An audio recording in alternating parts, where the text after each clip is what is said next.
नमस्कार साथियों। पिछली क्लास में अपन ने दीर्घवृत्त की स्पर्श रेखा से संबंधित दो मोस्ट इम्पोर्टेंट क्वेश्चन देखे थे। आज अपन अभिलंब पढ़ चुके हैं, तो अभिलंब से संबंधित दो मोस्ट इम्पोर्टेंट क्वेश्चन लेके आए हैं। अधिकतर एग्जाम में पूछे गए सवाल हैं और ये अपन ने बीएससी की बुक है गोप्रो की, तो उसके अंतर्गत अपने को दीर्घवृत्त वाले टॉपिक के अंदर ये चीजें मिल सकती है। और आप जब इनको ओल्ड एग्जामिनेशन करेंगे तो वहां भी कहीं ना कहीं ये सवाल आए पूछे गए हैं आरपीएससी द्वारा। तो ऐसे ही सवाल, इस पैटर्न के सवाल कहीं ना कहीं वो भावी एग्जाम में भी पूछने वाला है, तो इसीलिए अपन उसके आधार पर उसी को आधार मानकर सवालों को हल कर रहे हैं। तो मोस्ट इम्पोर्टेंट क्वेश्चन सीरीज के अंदर अपन अभिलंब के दो महत्वपूर्ण सवाल देख रहे हैं, जिसमें पहला सवाल है कि दीर्घवृत्त के नाभिलंब के एक सिरे से अभिलंब खींचा जाए। मतलब मैं एक दीर्घवृत्त बनाता हूं, सबसे पहले दीर्घवृत्त बनाया। चलो थोड़ा सा दीर्घवृत्त,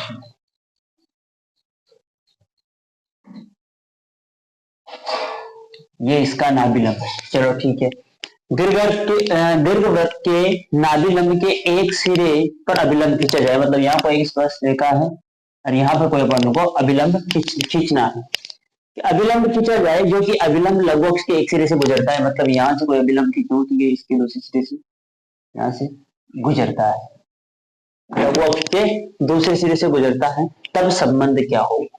सबसे पहले तो अपन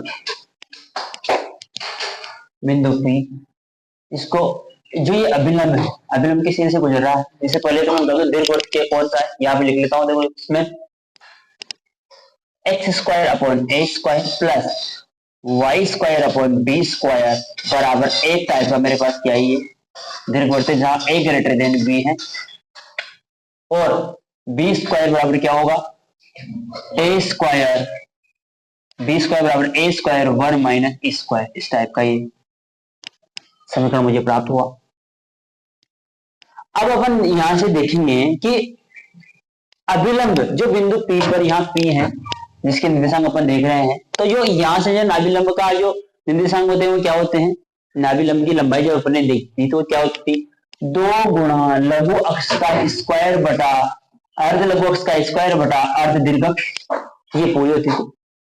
तो वहां से अपने पास जो लंबाई में जो आधी मान निकल के आई थी वो क्या आया था, बी स्क्वायर अपॉन ए, तो ये था। और ये वाला सिरे का जो निर्देशांक था ये था माइनस बी स्क्वायर अपॉन ए। ये वाई वाला निर्देशांक, वाई वाला निर्देशांक था। एक्स वाले निर्देशांक के लिए मैंने वाई वाला निर्देशांक जैसे ही मैंने इसमें दीर्घवृत्त के अंदर रखा था, या फिर मैं कहूं कि नाभिक के निर्देशांक क्या होते हैं मेरे पास, नाभिक के निर्देशांक क्या होते हैं, ए ई कोमा 0। तो ए ई ये भी ए ही होगा और ये भी ए ही होगा। ये जो दूरी है ये तो कॉमन है, तो ये दूरी है और ये दूरी कितनी, ए ही, मतलब नाभिलंब की लंबाई है, सॉरी नाभि है, नाभि की जो दूरी है वो है ए ही, और नाभिलंब की लंबाई क्या है, पी और क्यू मान लेते हैं।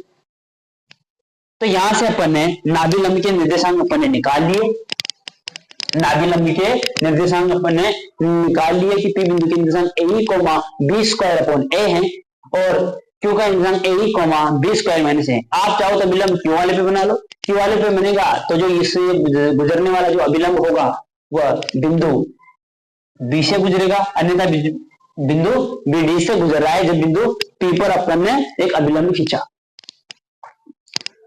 अब ये देखेंगे कि सबसे पहले तो अपने पास जो अभिलंब के समीकरण क्या होती थी, देखो अभिलंब का कार्तीय समीकरण देखते हैं। आप प्राचीन समीकरण लेकर भी इस चीज को हल कर सकते हैं, मानकर इसे समान आने वाला है। अभिलंब का समीकरण दीर्घवृत्त के लिए क्या होता है, अभिलंब का समीकरण a square x upon x one minus का b square y upon y one बराबर ए स्क्वायर माइनस बी स्क्वायर। ये एक्स वन और वाई वन बिंदु पी जो मैंने वहां ले रखा था, जो दीर्घवृत्त के ऊपर कोई बिंदु था, उसके क्या थे, निर्देशांक थे। वे क्या है, ए ई कोमा जो ये नाभिलंब का सिरा दे रखा है ना, बिंदु पी क्या है, नाभिलंब का सिरा है, तो बिंदु पी से गुजर रहा है नाभिलंब, जो अभिलंब है, अभिलंब बिंदु पी से गुजर रहा है, तो बिंदु पी से बिंदु यही लिखूं कि अभिलंब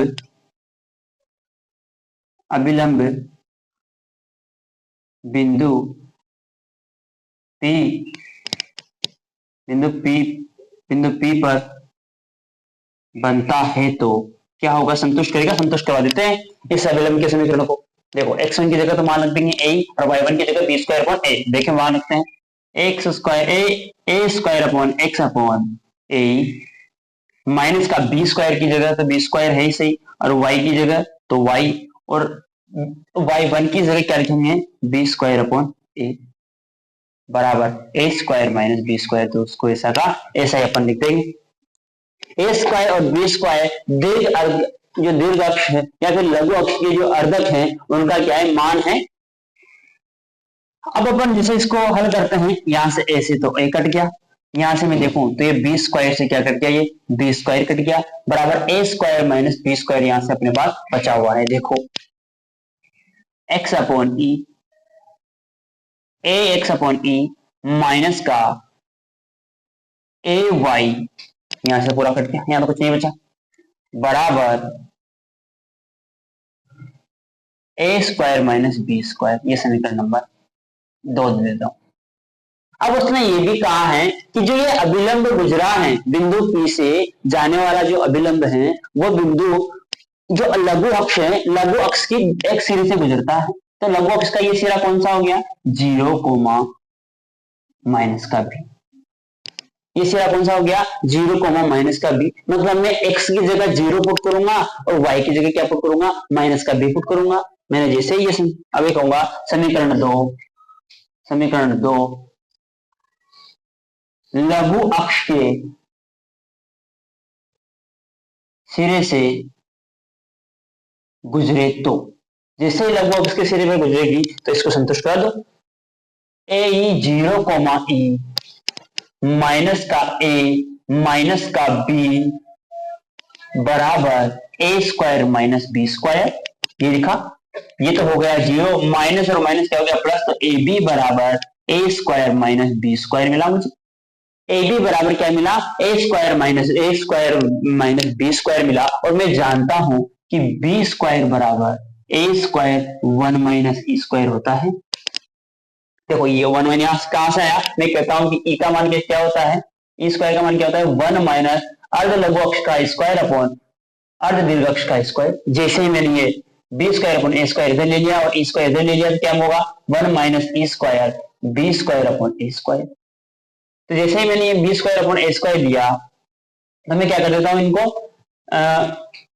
स्क्वायर कर देता हूं उधर। जैसे मैंने गुणा कर देता हूं, सॉरी, जैसे मैंने इसको गुणा किया तो ये ए स्क्वायर कोष्टक 1 माइनस ई स्क्वायर प्राप्त हुई। और जैसे ही मैंने इसका, तो ये चीज तो मैंने लिखी, देखो ये लिखा, ये चीज यहां से लिखूंगा मैं। अब तो बी स्क्वायर का मान कहां से लिखूंगा मैं, उसके अंदर का वाले मान से। जब अपने स्टैंडर्ड समीकरण की थी दीर्घवृत्त की तो वहां से अपने बी स्क्वायर का मान आया था, तो मैं यहाँ बी स्क्वायर की तरह क्या रखूंगा, ए स्क्वायर कोष्टक 1 माइनस ई स्क्वायर आ गया। ए बी बराबर ए स्क्वायर माइनस के a square 1 minus e square, a b बराबर ए square minus a square plus a square e square मिल गया। गुणा किया था मुझे ए स्क्वायर से, तो ए स्क्वायर कट गया मेरे पास, और यहाँ भी मुझे बी दिख रहा है तो बी की जगह अंडर रूट करके मार देता हूँ, तो मैं क्या स्क्वायर कर दूंगा एक बार इसको। ए बी बराबर मुझे मिला ए स्क्वायर अपॉन इसको, मैं क्या करता हूँ एक बार फिर इसका क्या कर देता हूँ स्क्वायर। यहाँ देखो ए से ये भी कट जाएगा, जैसे ये कटा और बी की इसको क्या करता हूँ मैं वर्क कर देता हूँ वापस। जैसे मैंने इसको वर्क किया तो बी स्क्वायर ए स्क्वायर ई की घात 4 हो जाएगा। अब बी स्क्वायर की जगह वापस से मान पुट कर दूं ए स्क्वायर और गुणा भी कर देता हूं अंदर, ए square minus a square e square बराबर ए स्क्वायर ई की घात 4। अब यहां से जो क्या कॉमन आ रहा है, ए स्क्वायर मुझे कॉमन आ रहा है, ए स्क्वायर कॉमन लेता हूं इधर से तो 1 माइनस ई स्क्वायर बराबर ए स्क्वायर ई की घात 4। तो ये इससे तो ये कट गया, और जो मेरे पास मान निकल के आया वो क्या निकल के आया, 1 माइनस ई स्क्वायर माइनस का ई की घात 4 बराबर 0। एक बार फिर से देख लेते हैं अपन ने कहा क्या क्या किया है, देखो एक बार शुरू से वापिस से अपन चीज को देखते हैं। दीर्घवृत्त के नाभिलंब के एक सिरे से अभिलंब खींचा जाए और अभिलंब, अब देखते हैं कहाँ कोई दिक्कत हुई तो वो भी देखेंगे, पता चल जाएगी भी। दीर्घवृत्त के नाभिलंब के एक सिरे से अभिलंब खींचा जाता है, अभिलंब लघु अक्ष के एक सिरे से गुजरे। मतलब अपन को कुछ नहीं करना, बिंदु P है जिसके निर्देशांक अपन को पता चल गया, क्योंकि अभिलंब का सिरा कहाँ है, तो उससे गुजरने वाला एक अभिलंब अपन खींच लें। अभिलंब का सूत्र हमको पता है a square x upon x1 minus B square y upon y1 बराबर a square minus B square. मैंने कुछ नहीं किया, अभिलंब बिंदु P से खींचा तो x1 और y1 का मान पुट कर दिया। जैसे x1 और y1 का मान पुट किया और वही चीज अपन जो x बिंदु P से गुजरने वाला जो अभिलंब है वही अभिलंब लघु अक्ष के एक सिरे से गुजर रहा है, और लघु अक्ष का जो एक सिरा है वो बिंदु B से गुजर रहा है, मतलब बिंदु B के जो निर्देशांक थे वो 0, माइनस के b। जैसे मैंने 0, माइनस के b इसमें संतुष्ट करवा दिया, देखो मैंने 0 रखा माइनस का b लिखा तो ये हो गया ab बराबर a square minus B square. ये देखो ab बराबर a square minus B square. मैंने क्या किया कि b स्क्वायर बराबर क्या होता है, यहाँ से दीर्घवृत्त की स्टैंडर्ड समीकरण से b स्क्वायर बराबर a स्क्वायर कोष्ठक 1 माइनस b स्क्वायर होता है। मैंने ऐसे ही समीकरण में क्या कर दिया, पुट कर दिया। जैसे मैंने समीकरण में पुट किया a square minus a square, देखो जहां मैंने अंदर गुणा कर दिया तो माइनस का a स्क्वायर और plus a square upon e square. a square से तो a स्क्वायर कट गया, मुझे क्या प्राप्त हो गया, a स्क्वायर मतलब ab बराबर a square minus b square put किया। जैसे मेरे को यहाँ क्या मिला, a स्क्वायर, यहाँ देखो ab बराबर a स्क्वायर से तो a स्क्वायर कट गया तो मुझे क्या मिला, यहाँ से एक बार देख लो इस चीज को भी, ab बराबर क्या मिला, a square upon e square. ये देखो यहाँ से मैंने एक a से एक a काट दिया तो मुझे a स्क्वायर e स्क्वायर मिलेगा। क्या मिलेगा, a square e square, b बराबर a स्क्वायर e स्क्वायर। जैसे मैंने इसका वर्ग किया तो क्या मिला, b स्क्वायर, एक का भी स्क्वायर और एक की घात 4। अब मैंने इसके अंदर में b स्क्वायर का मान रखू, जैसे मैंने इसके जगह b स्क्वायर का मान रखा तो ये a स्क्वायर कोष्ठक 1 माइनस e स्क्वायर होता है। जैसे ही मैंने ये मान निकाला a स्क्वायर से तो मैंने a स्क्वायर काट दिया, a स्क्वायर से a स्क्वायर काटा तो जो अपने को पास में मान मिला 1 minus a square minus e की घात 4, या फिर मैं इसको e की घात 4 के रूप में लिखूं तो e की घात 4 प्लस e की घात 2 माइनस 1 बराबर 0। और यही संबंध अपन को ये पूछा गया है कि आरपीएससी के अंदर फर्स्ट ग्रेड में भी पूछा गया प्रश्न है, सेकंड ग्रेड में भी पूछा गया ये प्रश्न। इसी प्रकार से एक और सवाल अपन करने वाला है, स्क्रीनशॉट आप ले सकते हो इसका। हमारे एक सर हैं अमर जी, वो बोलते हैं कि स्क्रीनशॉट के लिए बोला टाइम दिया जाना चाहिए, तो इसी चीज की वजह से मैंने स्क्रीनशॉट का नाम दिया है। एक अगला सवाल है, जैसे अपन स्टैंडर्ड सवाल को हल करते हैं वैसे एक सवाल है, लेकिन जैसे अपन ने वही एक अभिलंब अपन पहले सवाल में दे देते हैं और दूसरा अभिलंब अपन खुद निकालते हैं, तो उससे संबंध जैसे तुलना करवा के अपन क्या निकाल देते हैं, संबंध स्थापित करते हैं। एक सवाल है जो मैं लिख लूं, कोको की किताब में लिखा हुआ है, सवाल है सिद्ध करो कि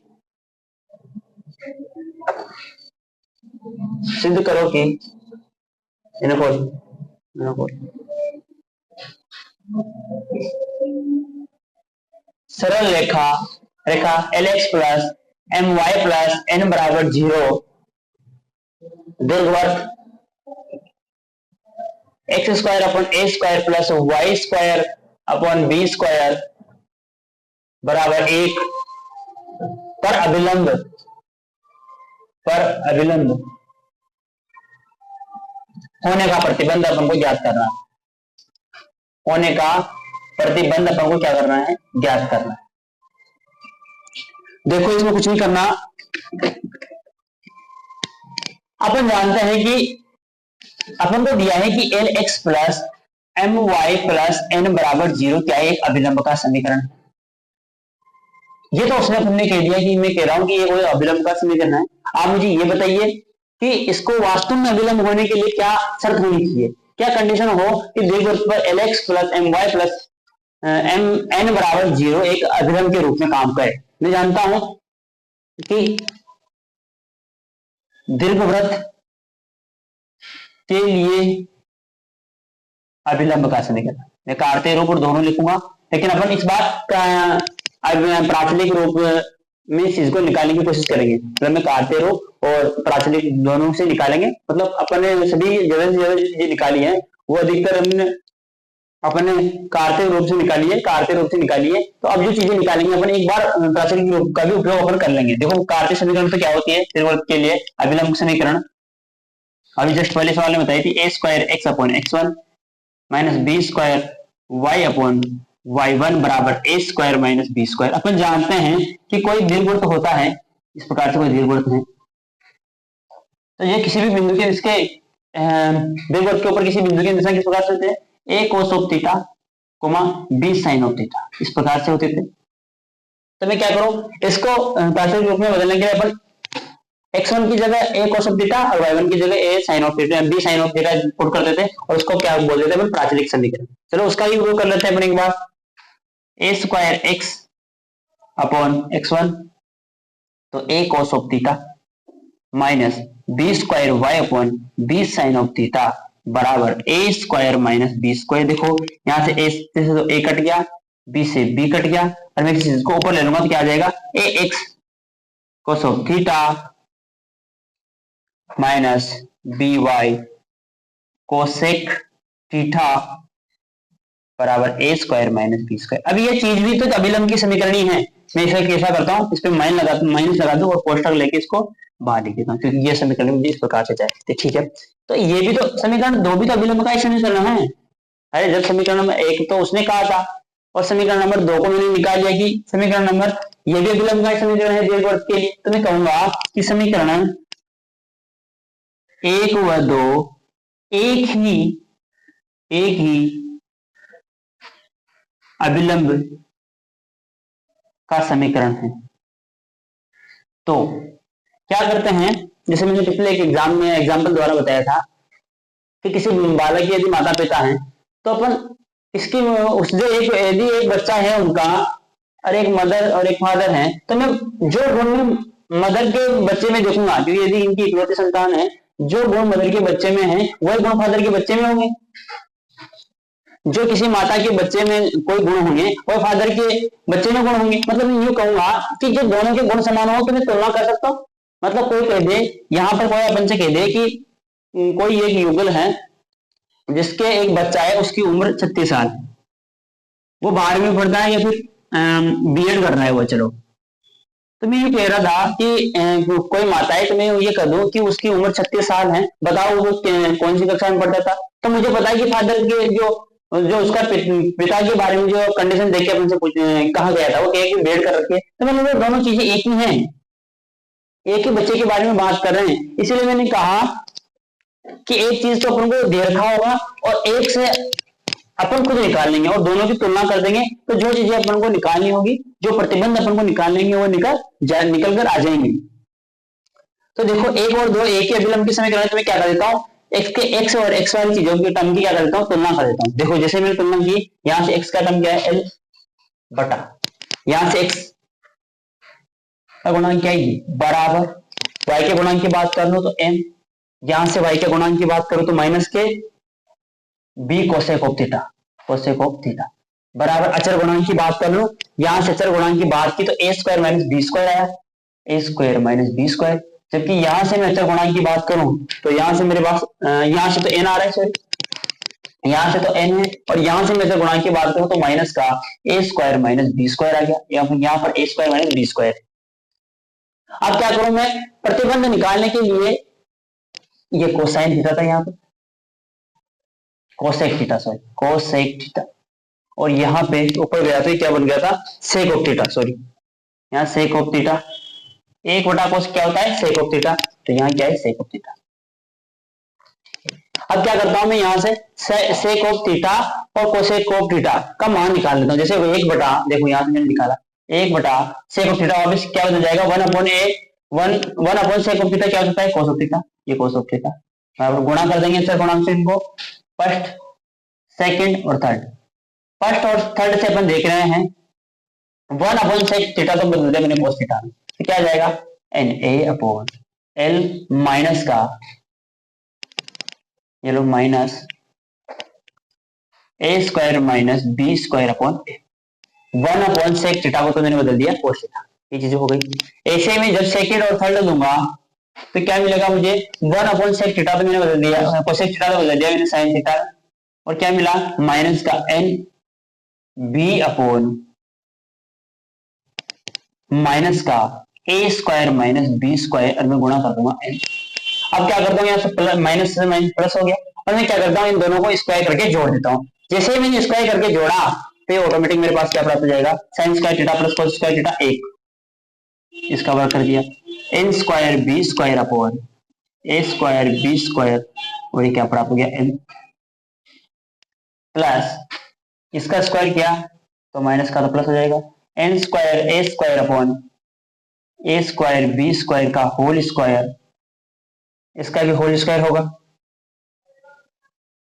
n स्क्वायर b स्क्वायर का भी होल स्क्वायर, जैसे मैंने साइन का किया तो n स्क्वायर b स्क्वायर का होल स्क्वायर अपॉन इनका दोनों का भी नीचे वालों का भी स्क्वायर और यहाँ भी l का स्क्वायर। देखो दोबारा देखते हैं इस चीजों को। क्या कहा कि एक रेखा है जिसको अपन दीर्घवृत्त के लिए अभिलंब की बात कर रहे हैं और प्रतिबंध निकलवा रहे हैं कि इस रेखा का अभिलंब, इस रेखा को अभिलंब होने के लिए क्या कंडीशन होगी। अपन ने एक रेखा उसने जो रखी है तो वो अभिलंब है और एक अभिलंब रेखा अपन ने यहाँ से निकाली, क्योंकि अभिलंब का समीकरण कार्तीय फॉर्म ये होता है। मैंने उसको प्राथमिक फॉर्म में करने की कोशिश की क्योंकि बहुत सारे सवाल अपन ने कार्तीय समीकरण वाले कर लिए हैं। अब जैसे मैंने इस चीज को प्राथमिक फॉर्म में बदला तो प्राथमिक फॉर्म बदल दिया।